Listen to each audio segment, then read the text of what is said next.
하나님의 말씀 사도행전 1장 1절 말씀. 데오빌로여, 내가 먼저 쓴 글에는 무릇 예수께서 행하시며 가르치시기를 시작하심부터 그가 택하신 사도들에게 성령으로 명하시고 승천하신 날까지의 일을 기록하였노라. 그가 고난받으신 후에 또한 그들에게 확실한 많은 증거로 친히 살아계심을 나타내사 40일 동안 그들에게 보이시며 하나님 나라의 일을 말씀하시니라. 아멘. 사도행전을 공부하는 데 있어서 분량이 상당히 많기 때문에 처음 접하는 사람은 부담스러울지도 모릅니다. 그러나 우리가 흔히 신약의 역사서라고 말하는 이 사도행전은 흐름만 따라간다라고 보면, 정확하게 무엇을 말하려고 하는 건가를 알고 흐름을 따라가면 그렇게 어려운 책은 아니라고 생각이 들어갑니다. 그래서 오늘 하루에 아마 2시간에 걸쳐서 사도행전 모두를 다 살펴보지 않을까 이렇게 생각을 하는데, 그동안에 사도행전을 가지고 생각했던 여러 가지의 생각 방향들을 그냥 내려놓고 그냥 편안하게 같이 따라오시면 아마 사도행전을 통한 하나님의 뜻이 어디에 있는지 잘 파악이 되리라고 생각을 해 봅니다. 일단 사도행전은 저자가 누가가 썼다라고 말을 하죠. 그 누가가 썼습니다. 데오빌로라고 하는 사람이 있는데, 누가복음에서는 데오빌로 각하라고 말을 하고 있고 사도행전에서는 데오빌로여라고 말을 하고 있는데 별로 중요하지는 않아요. 각하라고 붙였던 아니면 그냥 데오빌로여라고 붙였던, 이걸 굳이 해석을 해본다라고 보면, 처음에 누가복음을 통해서 쓸 당시에 그가 로마의 상당한 지위에 있었던 사람이었었고, 그런데 그렇게 신앙에 깊이 들어와 있는 내용이 아니라고 보면, 누가복음을 통해서 이제 가까워진 누가의 입장에서는 사회적인 어떤 지위보다는 그리스도 안에서 한 지태된 자로서 특별히 사회적인 지위를 뒤에다 붙일 필요가 없어서 데오빌로여라고 이렇게 말을 했다라고 합니다. 그게 그렇게 뭐가 그렇게 중요하냐? 별로 중요하지 않습니다. 그래서 데오빌로라고 하는 사람에게 누가가 이 편지를 써서 보내는데, 2개의 편지죠. 같은 편지인데 1편, 2편으로 나누어졌다 이렇게 보시면 되겠습니다. 첫 번째 편지, 두 번째 편지, 전혀 다른 내용이 아니라 같은 흐름을 가지고 쓴 편지다 라고 보시면 되고요. 왜 그럼 누가는 이 사도행전을 기록하게 되어졌는가? 또 더 정확하게 말을 하면은, 하나님께서는 누가로 하여금 왜 사도행전을 기록하게 하셨는 건가? 다시 정리해 볼게요. 왜 하나님은 누가로 하여금 데오빌로라고 하는 사람에게 사도행전을 전하게 써서 전하게 하셨는 건가? 라고 하는 겁니다. 왜 강조를 하냐면, 편지라고 하는 것은 쓰는 자하고 그걸 받는 자, 보내는 자와 수신자와 그 다음에 발신자 사이에 뭔가 목적이 있어서 쓰는데, 우리는 성경이라는 이름 때문에 그 수신자하고 발신자하고의 관계를 싹 무시해버리고 그냥 성경으로 보려고 한다는 것이죠. 성경으로 보는 게 더 정확할 거 아니냐라고 하는데, 아니에요. 접근 자체를 일단 두 사람의 관계에 있어서 편지가 주고받는 거예요. 주는 거예요. 그때에는 분명한 목적을 두고 썼는데, 그 쓰여진 그 편지가 나중에 성경으로 확정이 된 거거든요. 그러니까 전제는 그 편지를 쓴 자와 받는 자 사이에 왜 이 편지를 쓰게 됐느냐라고 하는 목적을 알고 그 편지를 읽어야만이 정확한 내용을 파악할 수가 있다는 것이죠. 그럼 사도행전은 왜, 무엇 때문에 데오빌로에게 누가가 쓰게 되었는 건가 라고 하는 거예요. 그 내용이 어디에 잘 나타나 있냐면은, 기록 목적이 누가복음에 나와 있어요. 누가복음 1장에 한번 볼래요?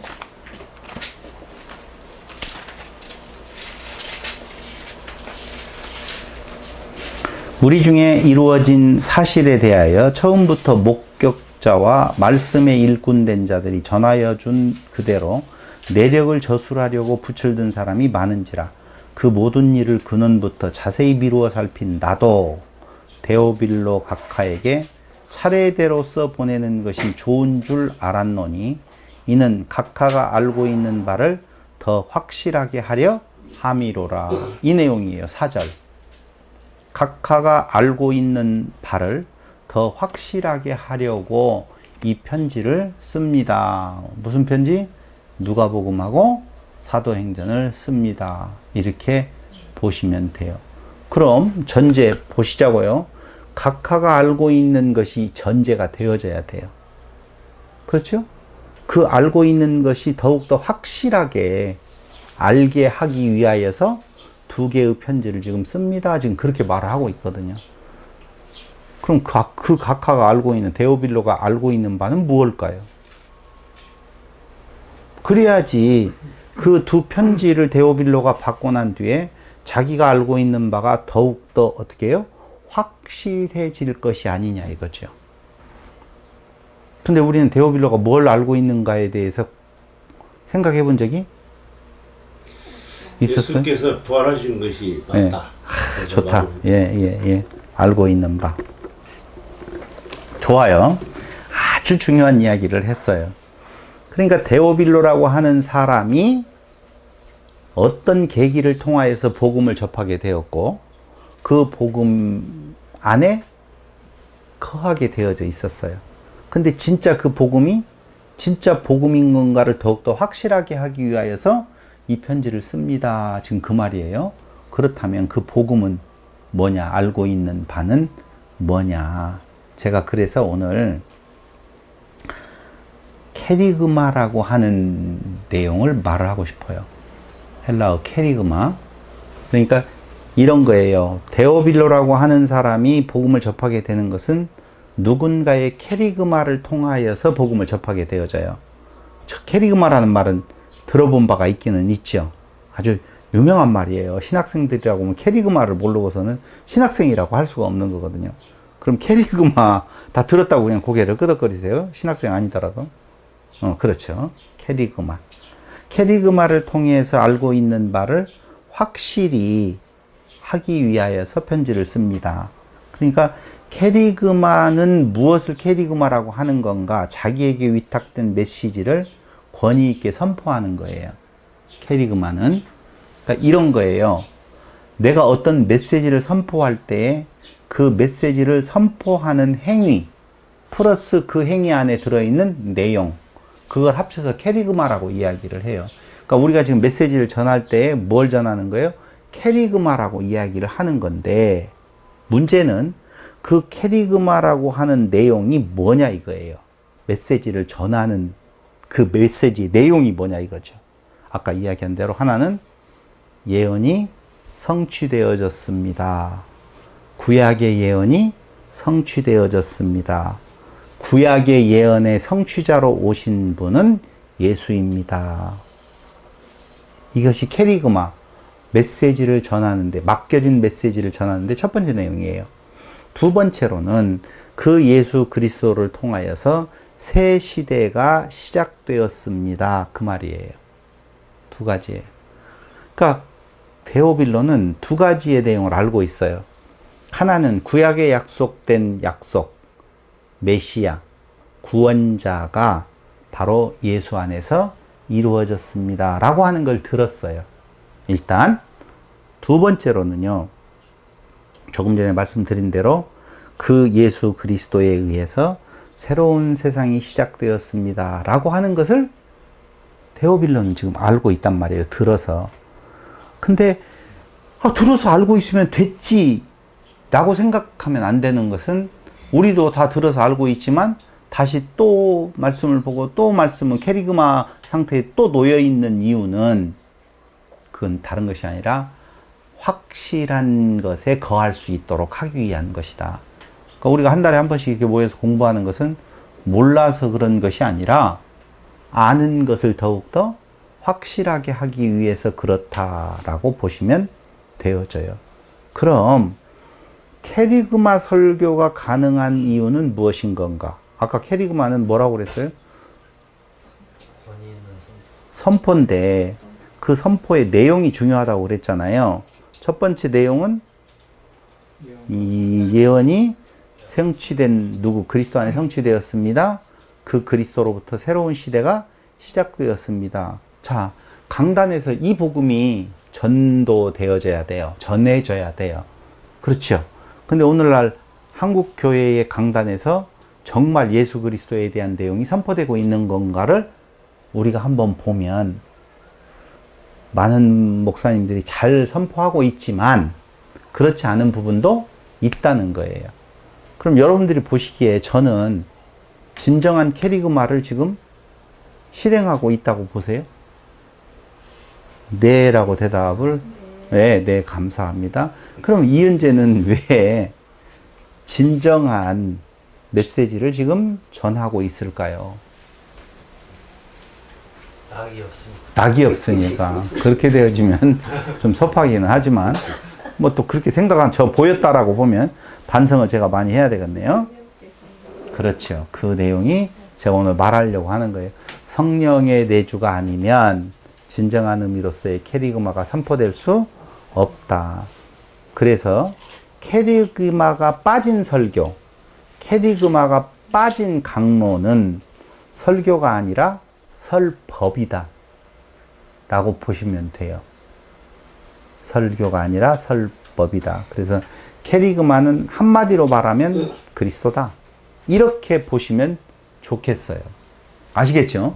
그럼 지금 누가는 데오빌로가 알고 있는 그 캐리그마에 대한 내용을 더욱더 확실하게 하기 위하여서 이 누가복음과 사도행전을 지금 써서 그 편지를 보내고 있는 거예요. 그 중에 누가복음은 나중에 공부하는 걸로 하고 오늘은 어떤 거? 사도행전만. 그래서 누가복음은 어느 내용이 들어가 있느냐라고 보면 어느 내용? 태어나서 승천할 날까지의 일들을 기록하고 있고 그 뒤의 역사는 사도행전에 기록되어져 있다라고 하는 거예요. 자, 잉태부터 승천까지 누가복음에 기록되어져 있다면 사도행전은 누가복음 끝부분에서 약속하신 내용이 있어요. 누가복음의 끝부분에 가면은 한번 보세요. 아, 그건 뭐 끝부분에 갈 것도 없지만 혹시 또 모르니까 찾아보는 것이 좋겠죠. 누가복음 끝에 보면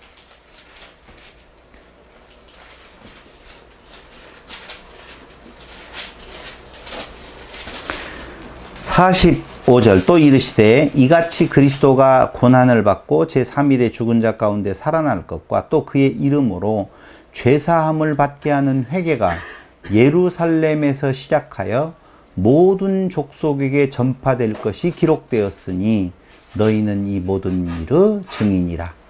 볼지어다 내가 내 아버지께서 약속하신 것을 너희에게 보내리니 너희는 위로부터 능력으로 힘 입혀질 때까지 이 성에 머물라 하시니라. 그 말이에요. 그러니까 예루살렘에서 시작하여서 모든 족속에게 전파되어지는데 복음이, 그런데 그것을 위하여서 너희에게는 위로부터 능력으로 입혀질 때까지 이 성에 머물라. 그러니까 위로부터 능력이 임하게 되어져 있다는 거예요. 다시 능력이 임함으로 말미암아서 그 능력의 힘으로 말미암아 땅끝까지 이르러 복음이 증거되어진다 라고 끝부분에서 지금 이야기를 하고 있어요. 이건 누가복음의 끝부분이라기보다는 예수님께서 무엇 하시면서 승천하시면서 하신 약속이에요.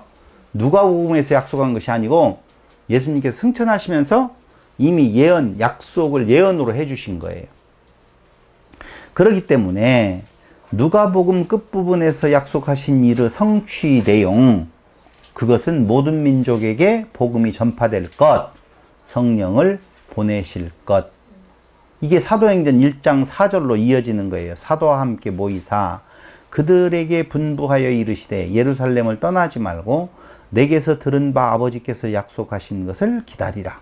요한은 물로 세례를 베풀었으나 너희는 몇 날이 못되어 성령으로 세례를 받으리라 하셨느니라 라고 사도행전에서 1장 4절로 5절에서 누가복음 끝에 나오는 내용을 지금 인용을 해가지고 이런 일이 약속하고 예수님께서 승천하셨는데 그 승천하신 뒤에 이런 일이 벌어졌어요. 데오빌로가 가요. 데오빌로요 라고 말하는 거예요.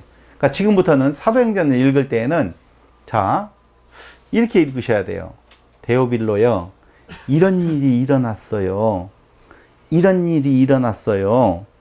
이런 일이 일어났어요. 이렇게 읽으셔야 돼요. 다시요.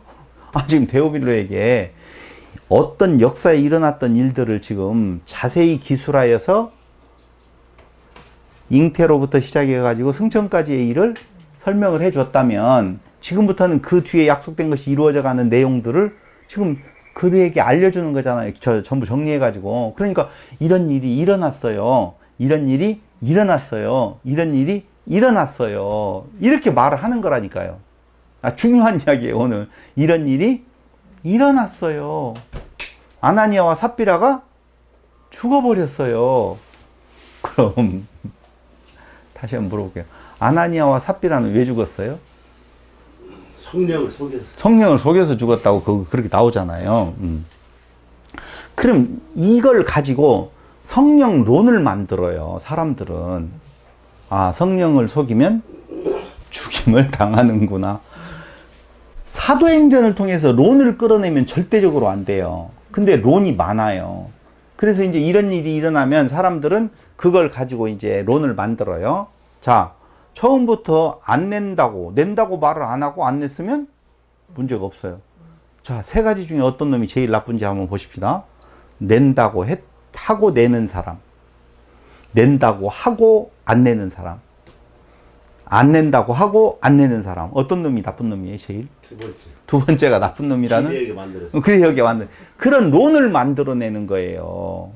근데 거기에선 론을 만들어낼 이유가 하나도 없는 것은 아니 생각을 해봐요. 네 돈이 네 돈이 아니냐 그러잖아요. 근데 왜 낸다고 했다가 안 냈냐라고 말을 하거든요. 그럼 그걸로만 보면은 차라리 낸다고 말 안 하고 안 내고 아니면 낸다고 말하고 반절만 또 내고 왜 반절 냈으니까 일부는 숨겼을 뿐이지 일부는 냈잖아요. 더 많이 숨겼을까요? 더 많이 냈을까요? 더 많이 낸 것 같잖아요. 그러니까 나중에 내려고 그랬는데 나누어서 내려고 그랬는데 벌써 죽이면 어떻게 되냐고. 그래 그런 론을 만들어냈는데 그게 아니에요. 왜 제가 이 말을 지금 끄집어내냐면요. 그런 것들, 그 론을 만들어내는 그 장면들이 사도행전에 수도 없이 많이 나와요. 근데 론이 아니라 다시 한번 이야기해요. 누가가 데오빌로에게 이런 일이 일어났어요. 그렇게 설명을 하는 거예요. 그러니까 그건 단회적인 일이에요. 그냥. 그건 단회적인 일이에요. 무엇 단회적인 일인 건가? 성령의 임하신 것에 대한 진짜로 그런 일이 일어났어요. 라고 하는 내용이 약속하고 안 내면 저주받고 이런 론을 말하는 것이 아니에요. 그러면은 그런 일이 일어났어요. 끝에는 무슨 일이 일어날까요? 그 사건을 지금 누가가 데오빌로에게 썼어요. 그 다음에 누가는 그 뒤에 일어난 일이 무엇이겠어요? 성령이 오셨어요. 왜 그래요? 그걸 어떻게 알았겠어요? 예를 들어서 안 냈는지를 얼마에 팔았는지를 어떻게 알았겠어요? 그건 성령의 임하신 증거란 말이에요. 성령의 능력이란 말이에요. 그런데 성령의 능력이 임하셔서 그런 일이 지금 사건이 일어났는데 그 사건의 결과는 무엇이었어요? 어찌하면 좋으냐? 아니 성령이 임하시면 능력을 받아서 땅끝까지 증거가 된다고 그랬잖아요. 그 사건을 통해서 복음 증거가 일어나서 믿는 자가 많아졌어요. 그 내용이에요. 다 사도행전 전체가. 이런 일이 일어났어요. 그런데 그런 일로 인하여서 그런 일은 왜 일어났냐면은 성령의 임하신 증거네요. 어떻게 그걸 알았겠어요. 그런데 그걸로 인하여서 복음이 진보가 있었어요. 그 말이에요. 국가가 참 친절하네요. 그렇죠. 지금 친절하게 설명을 해서 당신은 예수가 그리스도라고 지금 배웠잖아요. 근데 그 예수님이 약속하신 대로 성령이 임하셨는데 그 증거가 막 이상한 행동도 일어나고 막 방언이 일어나고 막 이랬어요. 정말 신기하지 않아요? 그런 말이에요. 지금 방언이 해야 되느냐 안 해야 되느냐 그 론을 말하려고 하는 것이 절대 아니라고요. 근데 거기에서 론을 자꾸 찾아요. 이게 론이 아니라 그런 일이 일어나서 그런 일은 신기한 일일까요? 아니면 평범한 일일까요? 신기한 일이죠. 신기한 일이에요. 두 번째로는요, 신기한 일인데요. 봐서요. 미리 한마디만 더 이야기할게요. 다 모였어요. 그랬더니 막 서로 재산을 팔아갖고 먹을 걸 나누었어요. 이런 일이 일어났어요. 말을 하잖아요. 그럼 초대교회의 역사는 다 재산 팔아가지고 갖다 놓는 것이 당연한 일이다. 우리 교회도 초대교회 역사를 하려고 보면은 자, 팔아서 같이 모았죠. 이런 논을 말하는 거 아니에요. 성령의 임하심의 그 현장이 어떻게 유무상통, 있는 자와 없는 자가 서로 그냥 어떻게 나눌 수가 있겠어요. 사람은 탐심이 있는데.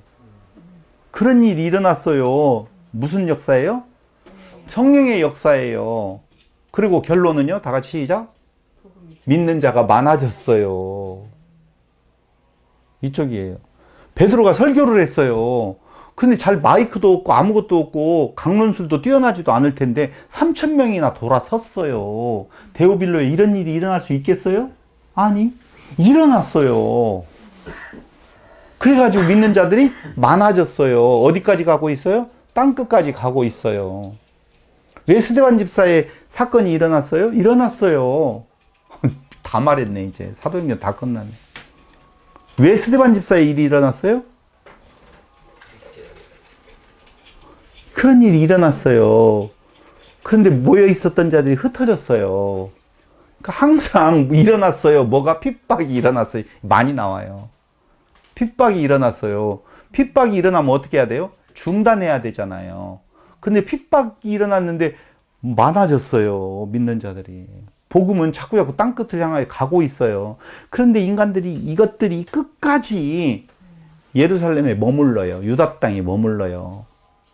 그러니까 어떻게 해요? 유다 땅이 사마리아 땅으로 건너가게 되어질 때가 누구 사건?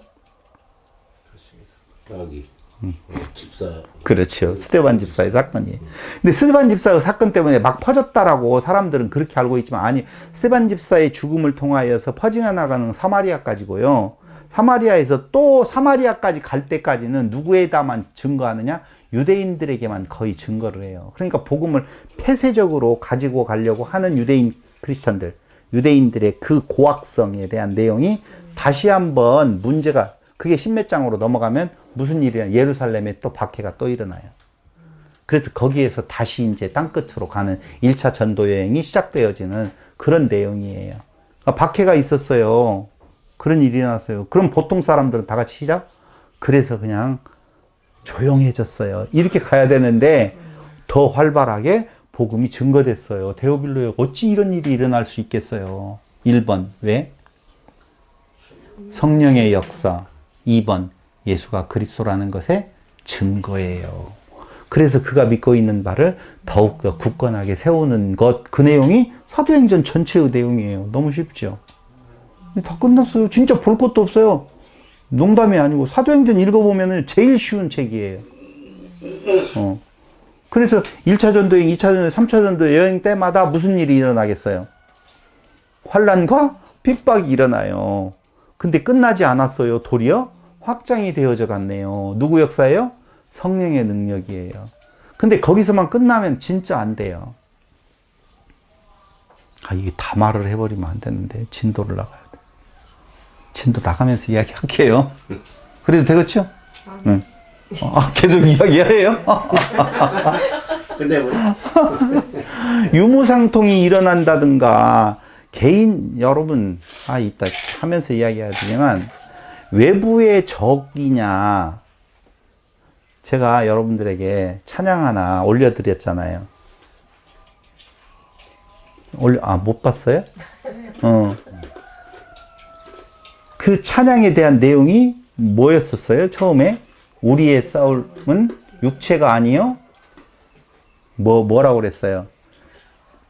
아, 그거 있잖아요. 그거예요. 아니요, 괜찮아요. 조금 이따 할게요. 지금. 그러니까 그런저런 내용들이 우리는 역으로 생각을 해보면 외부의 적하고의 싸움을 통하여서 그 성령의 능력이 외부의 적을 물리쳐서 복음의 진보가 있을 거라고만 생각을 해요. 근데 가장 중요한, 가장 강력한 적은요, 내부에 있어요, 사실은. 그래서 그 내부의 적을 어떻게 무너뜨리는 건가에 대한 내용이 바로 아까 유무상통. 어떻게 자기 것을 팔아서 갖다 대요? 무슨 역사가 아니면, 성령의 역사가 아니면 그럴 수가 없어요. 근데 그 일, 그 약속이 이루어지기 위하여서 성령의 역사는 모인 무리들에게 있는 재산을 팔아서 내는 일까지도 생겼네요 라고 지금 말을 하고 있는 거예요. 그것을 논으로 가지고 믿음 안에서는 다 유무상통해야 된다라고 말하면 그건 나쁜 놈이죠. 자, 진도 나가겠어요. 그래서 데오빌로에게 바로 그 예수님의 예언의 성취가 성령이 임하시면 권능을 받아서 무엇한다고요? 전도한다. 뭐 어디에? 모든 민족, 땅끝까지 복음이 전파된다. 이때 땅끝까지라고 하는 말은 땅끝까지 전파된다고 나오잖아요. 땅끝까지 이르러 내 증인이 되어라. 이 땅끝이라고 하는 말이 두 가지의 의미가 있겠지요. 하나는 진짜 땅끝이라고 하는 의미에 있어서, 그래서 이것 때문에 이제 혼돈이 오는 거예요. 땅끝이 어디냐? 그것을 뭐라고 말해요? 로마다. 이렇게 해석할 수밖에 없겠죠. 왜냐하면 그 당시에 스페인이라고 하는 데가 유럽의 끝 아니에요. 그렇죠? 그럼 복음은 어디까지 가고 사도행전은 끝나요? 로마까지 가고 끝나잖아요. 그러면 스페인도 아직 안 갔잖아요. 그때는 한국도 아직 안 왔잖아요. 그러면 땅끝까지 간 거 아니네? 할 수도 있잖아요.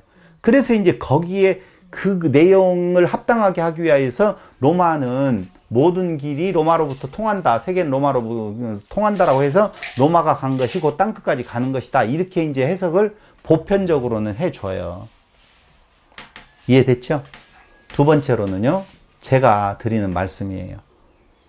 다른 사람이 설명해서가 아니라 제가 곰곰이 연구를 해보니까 결국 땅끝의 의미는 이런 의미도 있을 수 있어요. 결국은 가서는 그렇게 되는데 사도행전 안에서는 어디를 넘어서서? 유대인을 넘어서서 어디까지?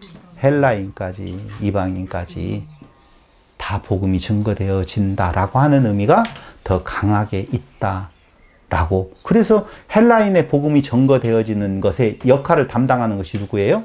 바울이라고 하는 존재예요. 그럴 때 사도행전은 그냥 깔끔하게 내용이 정리가 되어질 수 있다라고 생각을 해봅니다. 유대인을 넘어서라는 뜻이다 라고.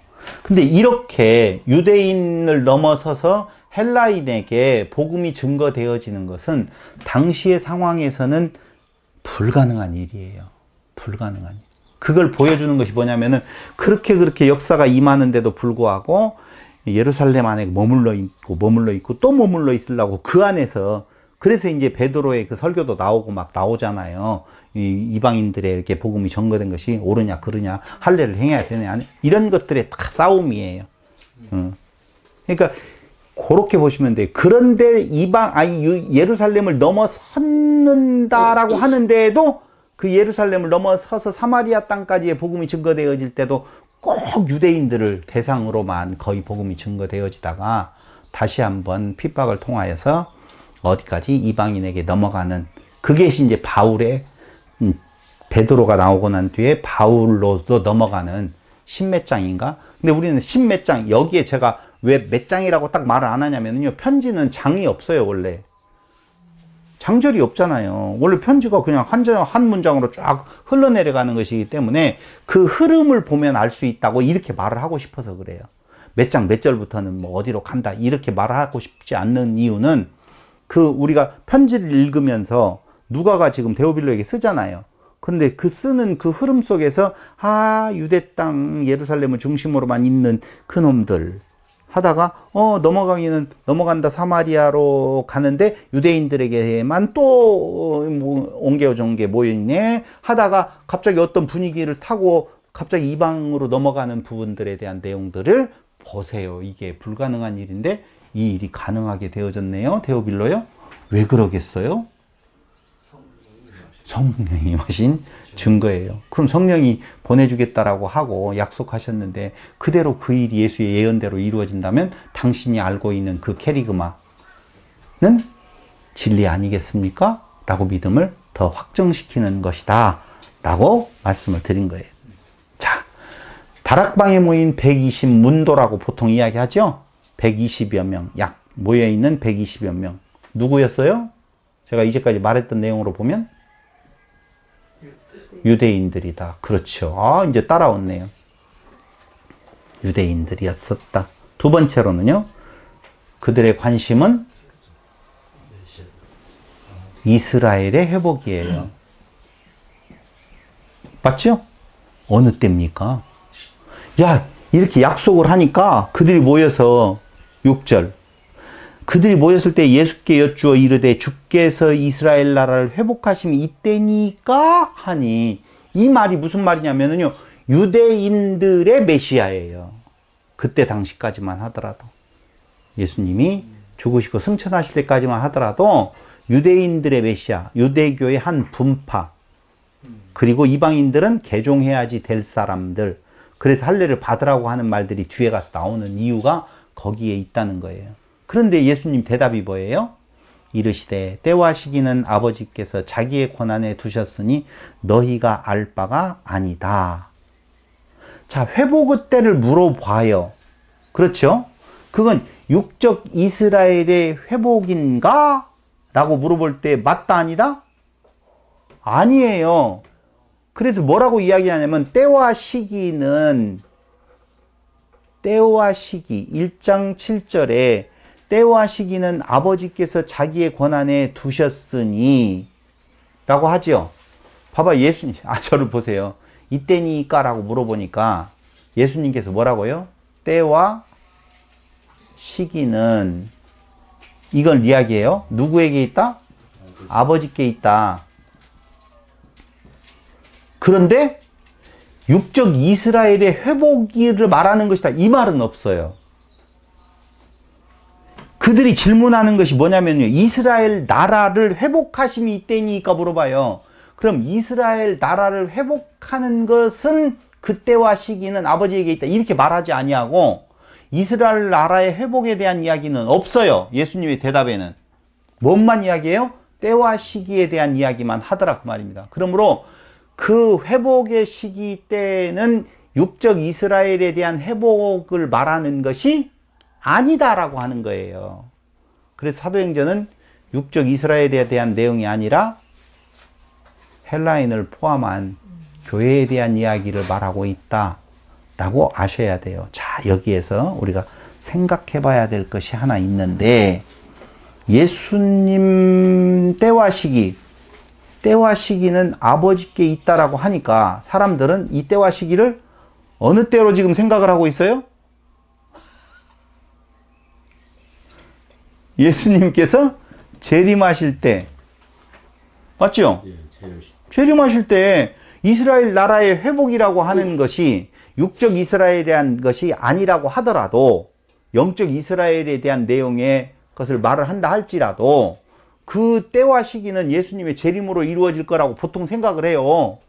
그래서 그 때와 시기는 나도 모르고 아버지께서 하신다라고 이야기를 하신단 말이에요. 진짜 예수님 몰랐을까요? 이런 것을 또 논으로 간단 말이에요. 그때는 언제일까? 예수님은 진짜 몰랐을까? 알았을까? 예수님이 아버지께서 하신다라고 하면 예수님은 하나님인가? 아닌가? 별별 내용들이 다 들어와요. 아니 누가가 쓸 때 이런 복잡한 신학적인 내용을 가지고 썼겠냐고요. 가위 두지 마라 이런 얘기인데. 그렇죠. 맞아요. 그 말이에요.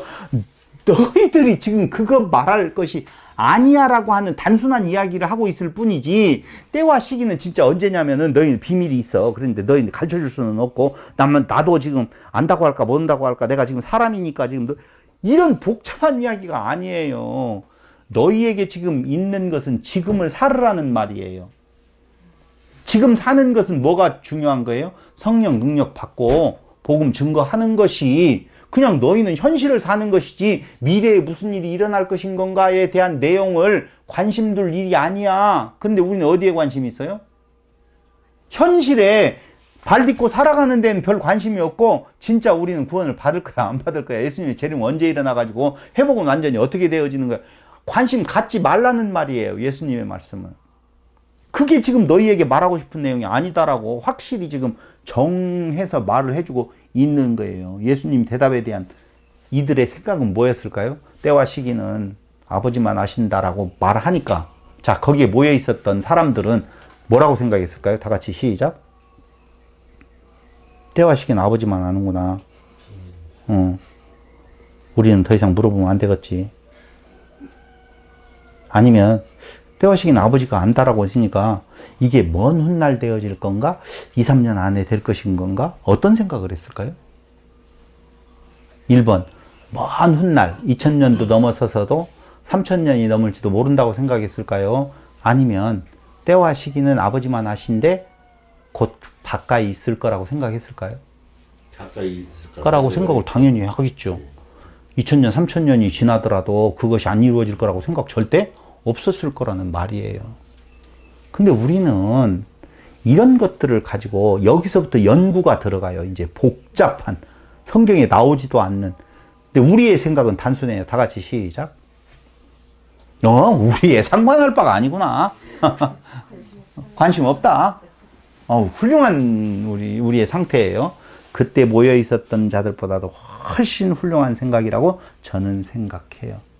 그래서 이 말, 여기 이 물어보는 모여 있었던 이 사람들의 관심은 유대인들이 모여 있어서 이스라엘, 육적 이스라엘의 회복에 대해서 관심이 있는데, 예수님은 그게 아니다라고 하는 것을 말해주면서 뭐지? 라고 하는, 왜 우리와 같이 계시지 않는 거야? 세 번째, 자, 나는 간다. 너희는 떠나지 말고 모여서 기다려라. 약속한 것이 올 때까지 기다려라 그랬잖아요. 그런데 왜 가시는 거야? 생각할까요? 안 할까요? 좀 평범하게 생각을 하세요. 예수님이 지금 젊잖아요. 30대 초반 아니에요. 30대 초반인데 지금 예수님과 더불어서 무엇 해야 돼요? 나라를 회복시켜서 진짜 좋은 나라를 만들어 가지고 잘 살고 잘 먹어야 되는데, 갑자기 가신다라고 하니까 그럴 거 아니에요. 우리는 가라고 하겠어요? 잘 갔다 오세요?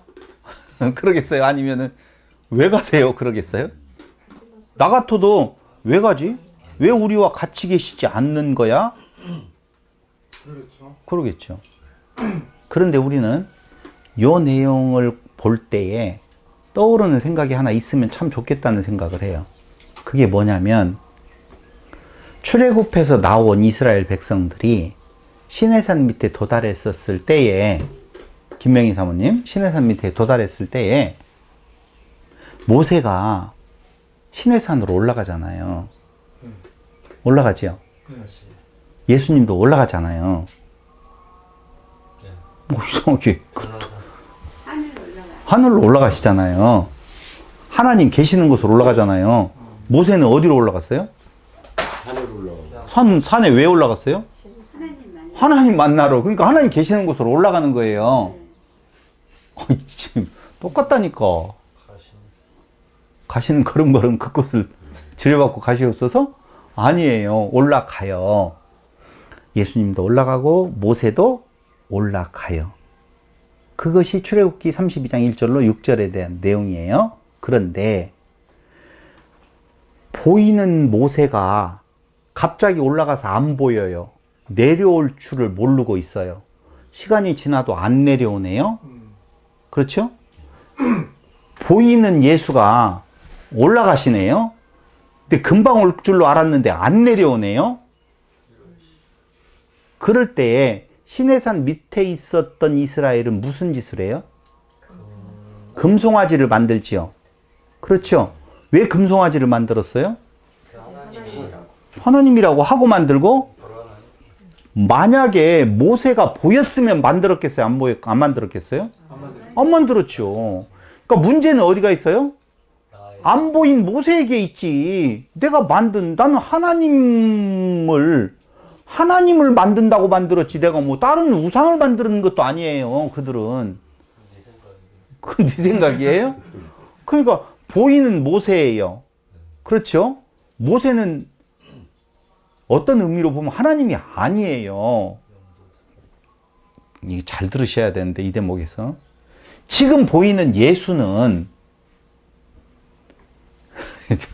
하나님이 아니에요. 그러는 순간에 이제 2단이네, 5단이네, 100단으로 갈지도 모르니까, 자, 거기까지는 가지 말고, 보이는 모세가 하나님을 만나서 하나님의 뜻을 가지고 내려오잖아요.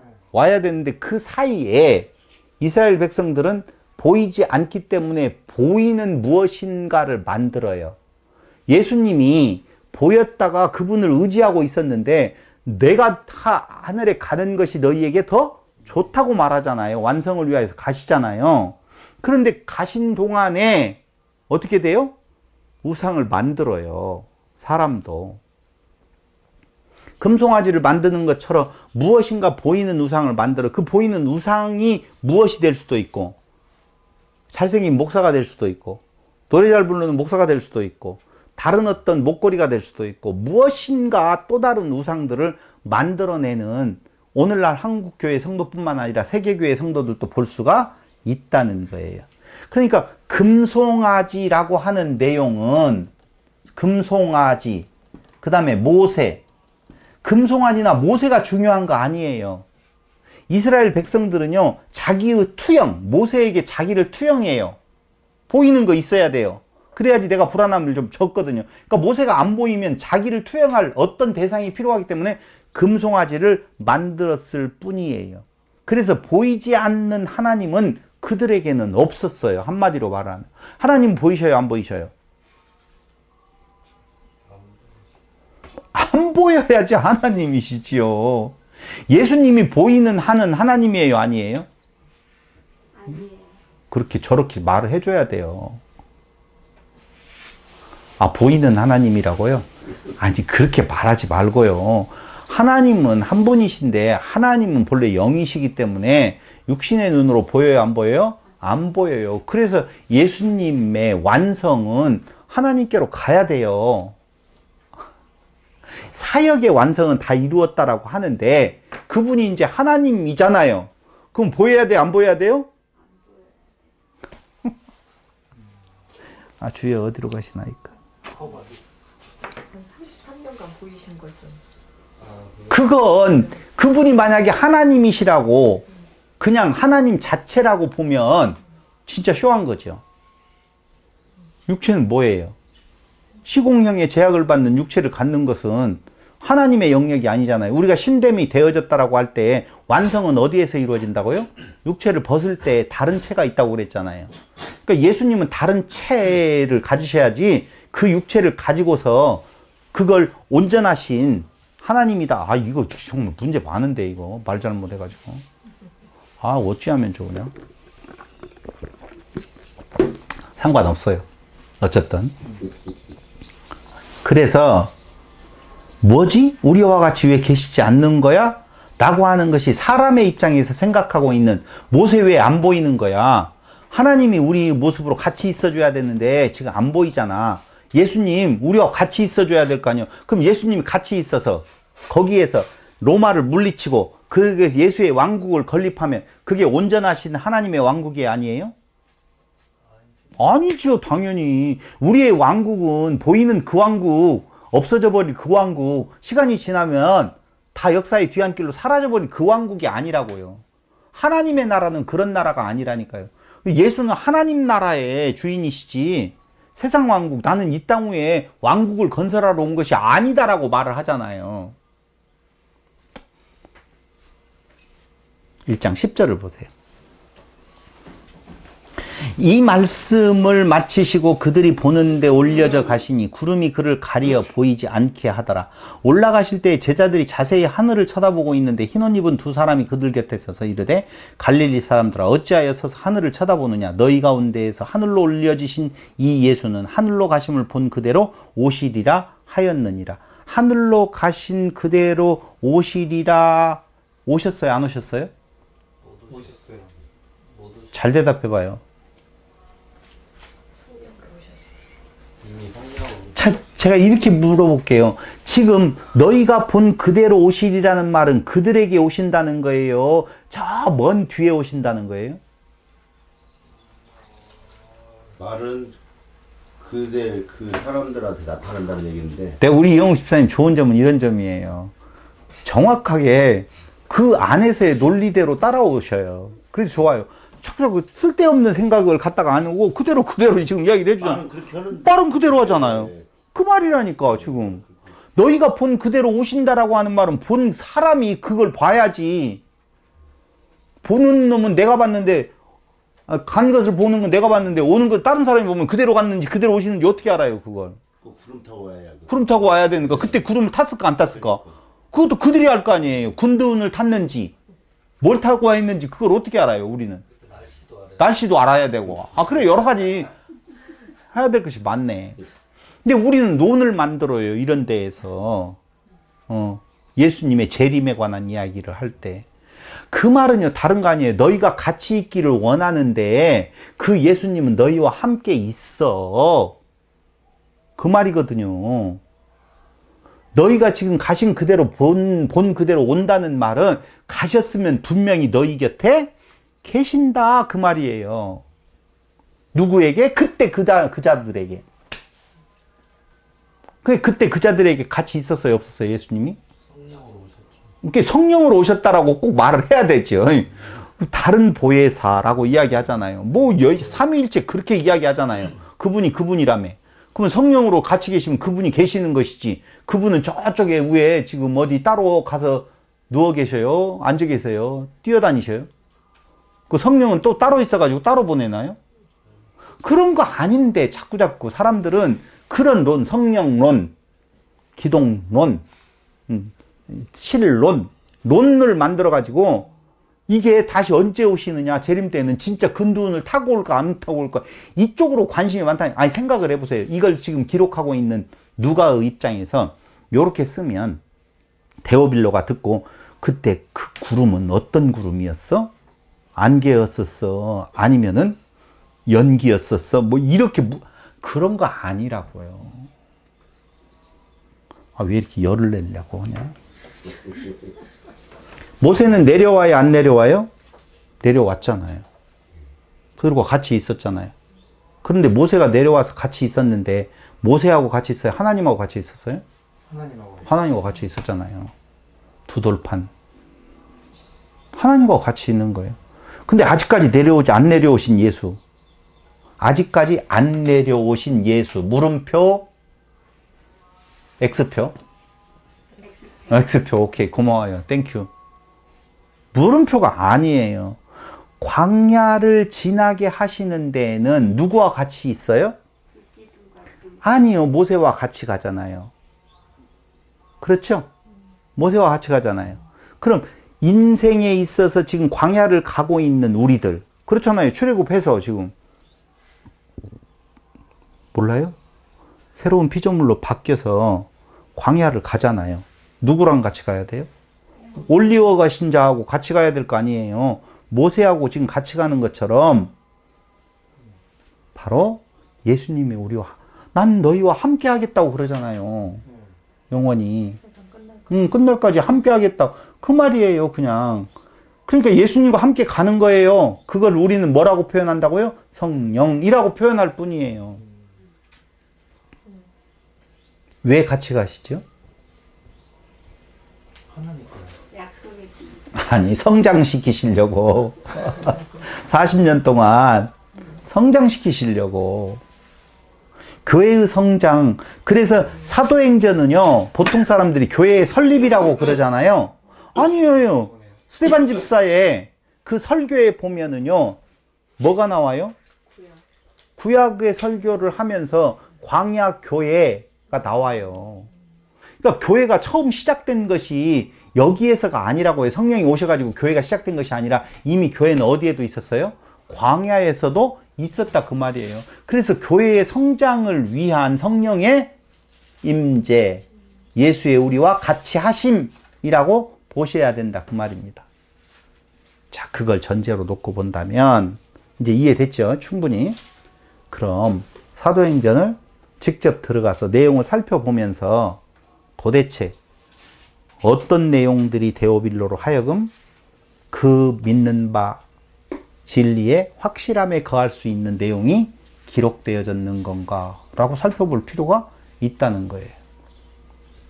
먼저 1장 12절로 26절에 보면 기다리는 사람들의 모습이 나와요. 그렇죠? 뭘 기다려요? 약속된 것을 기다리고 있어요. 오로지 기도에 힘쓰더라 라고 하는데요. 아니, 그럼 모여가지고 무엇 하겠어요? 모이면 기도해야 된다는 론을 말하는 거 아니라고요. 그냥 그들은 그 약속이 있는데 뭐 할 일이 없잖아요. 그러니까 옷이 없어서 기도할 수밖에 없잖아요. 그냥 그런 내용이에요. 그들은 기다리기만 했어요. 근데 모인 무리의 수가 약 몇 명 정도? 120명 정도 되었어요.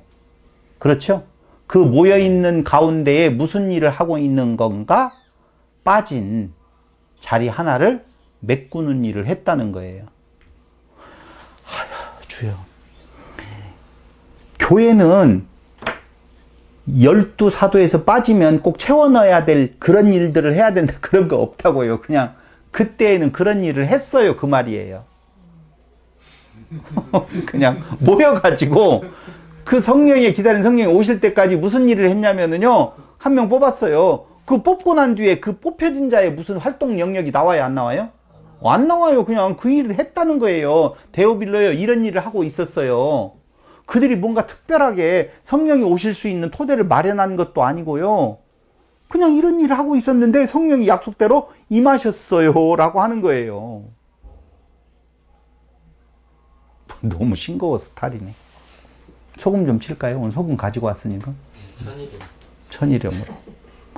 여러분, 그런 거예요. 정말 사도행전은요, 발신자와 수신자 사이에 그냥 일상적인 일어났던 일들을 지금 써서 알려주고 있는 거예요. 그러면 생각은 누구 보고 하라는 거죠? 데오빌로가 하라는 거예요. 그러니까 누가가 여기에서 해석을 달지도 않아요. 이런 일이 일어났어요. 근데 그 일이 일어난 것을 듣는 누구는, 데오빌로는 이건 분명히 무슨 역사다? 성령의 역사네요 라고 생각할 수밖에 없는 일이 지금 일어나고 있다 그 말이에요. 마띠아 뽑았어요. 11사도의 수에 들어갔다라고 1장 끝났어요. 그런데 2장 1절로 13절에는 약속하신 성령이 다 같이 시작. 그렇지. 박 목사님 잘했어요. 임했다 이런 말이 아니고 임하셨어요. 누구한테 설명하는 거예요? 데오빌로에게 임하셨어요. 시작. 임하셨어요. 그러면 아하, 데오빌로는 야, 희한하다. 그 희한하다라고 하는 생각을 왜 하겠어요? 2장 12절 보세요. 다 놀라며 당황하여 서로 이르되 이 어찌 된 일이냐. 이 말이에요. 이 말하고 싶었어요. 이게 앞에 막 뭐 이상한 방언을 하고 막 이런 것들 있잖아요. 예? 막 그 온 각기 방언으로 막 듣고 이런 일이 일어났다. 근데 여기에서 이제 뭐 방언 또 종류 방언론을 말한다. 여기는 방언론을 말하려고 하는 것이 아니라 이제까지 이런 일이 있을 수 없는 일인데 이런 일이 일어났어요. 데오빌로요.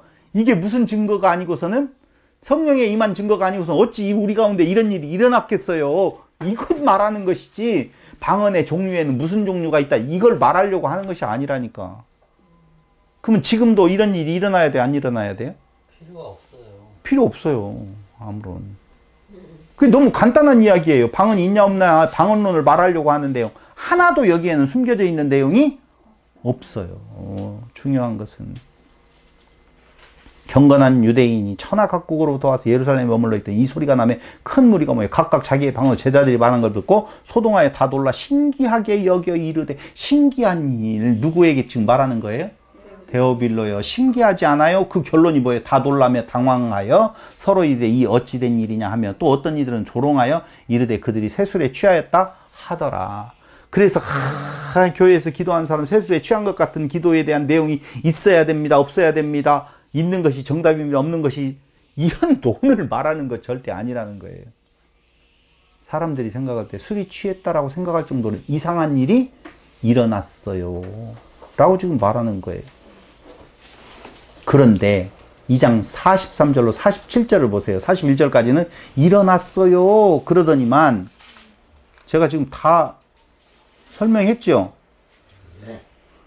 36절 보세요. 그런즉 이스라엘 온 집은 확실히 알지니 너희가 십자가에 못 박은 이 예수를 하나님이 주와 그리스도가 되게 하셨느니라 하니라. 그들이 이 말을 지금 어디에요? 2장. 이제 거기 아니고요. 희한한 일이 일어났어요. 그러죠? 그 다음에 2장에서 넘어가 보니까 14절부터는 베드로의 설교가 나와요. 오순절날 설교하죠? 자, 그럼 성령이 임했다는 거예요? 안 임했다는 거예요? 임했다는 거예요. 자, 성령이 임했다라고 희한한 일이 일어났어요. 데오빌로요. 약속대로 이렇게 일어난 것을 보니 예수는 누구라고요? 그리스도가 확실하지요? 라고 하는 내용이라고 보면 확실하지요? 이렇게 물어보지도 않아요. 누가는. 그냥 데오빌로가 알아서 다 해석을 해요, 지금.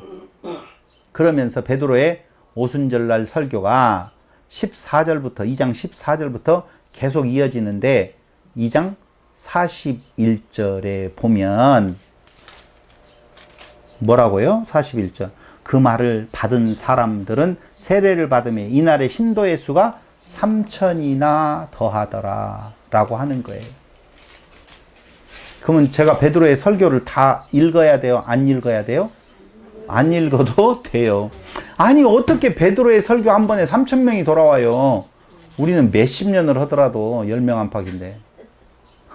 구독자 100명. 구독자 129명.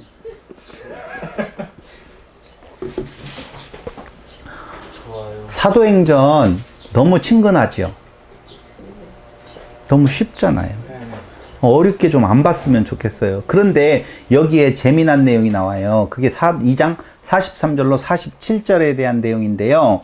사람마다 두려워하는데 사도들로 말미암아 기사와 표적이 많이 나타나니, 기사와 표적이 많이 나타난 것도 뭐예요?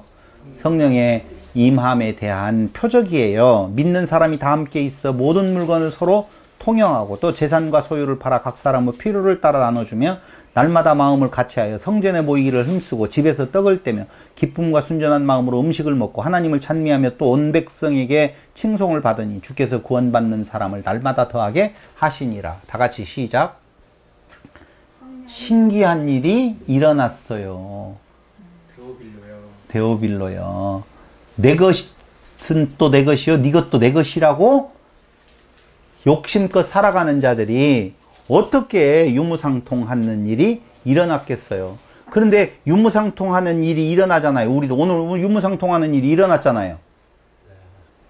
과일은 과일대로, 빵은 빵대로, 비스켓도는 비스켓대로 이렇게 다 가지고 왔잖아요. 참외도 가지고 오고 다 그랬는데 사람은 불어났어요? 안 불어났어요? 재산도 아직 안 팔았어요. 사람은 안 불어났어요. 한 명 불었어요. 빠진 사람도 있잖아요. 근데 봐봐요. 그런데 거기에서 믿는 구원받는 사람을 날마다 더하게 하시니라. 어찌 이런 일이 일어났을까요? 라고 말하는 거예요. 그거 이해됐죠? 충분히. 그러면서 3장으로 넘어가면 이 논 아니라고 그랬어요. 분명히. 논. 안진뱅이 치유 이적을 통해서 복음 전파가 일어났어요. 3장 1절로 26절에 대한 내용이에요. 그럼 안진뱅이를 일으키는 비법이 뭐냐? 이걸 찾으면 돼요, 안 돼요, 여기에서? 정말 안 되는 건데, 안진뱅이를 여기는 왜 일으켰으며, 어떻게 하면 일어날 것인 건가? 이런 내용을 찾지 말고, 누가는요, 이 역사가 정말 신비하다는 거예요. 신기하다는 거예요. 신비라기보다는요, 신기해요, 진짜. 와, 신기하다. 신기하다. 어쩐 일이, 이런 신기한 일이 일어났다고요? 능력이다. 권능이다. 권능이 일어났다. 근데 그 권능이, 자, 보세요. 이제 권능이, 1번 권능은 무엇으로 나타나는 건가? 안진뱅이를 일으키네. 근데 권능이 그 권능으로만 생각하면 안 돼요. 누가가 이야기하는 권능은요, 그런 완전한 핍박이 있는데도 불구하고 무엇하고 있어요? 복음을 증거하는 데 주저함이 없는 그들의 모습이 권능을 받은 거예요. 유무상통하는 것도 무엇로 인하여서 가능한 거예요? 권능으로 말미암은 거예요. 다. 그래서 안진뱅이 치유 이적을 통한 복음 전파가 일어났어요 라고, 신기하지요 라고 말하면서 부활의 복음을 전하고 옥에 가둠을 당하는 중에도 남자만 5,000명이 믿게 된 일이, 다 같이 시작, 일어났어요. 그게 4장 1절로 11절까지에 대한 내용이라고요. 복음을 전하는데 옥에 갇히잖아요. 그렇죠?